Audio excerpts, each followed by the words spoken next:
What is that noise coming out of our fireplace?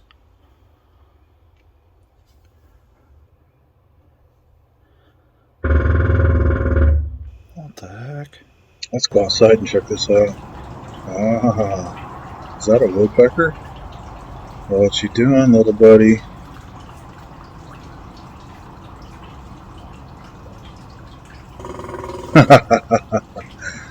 There we go.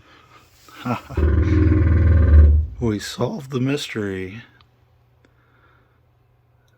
of the machine gun fireplace. I thought it was Fort Lewis.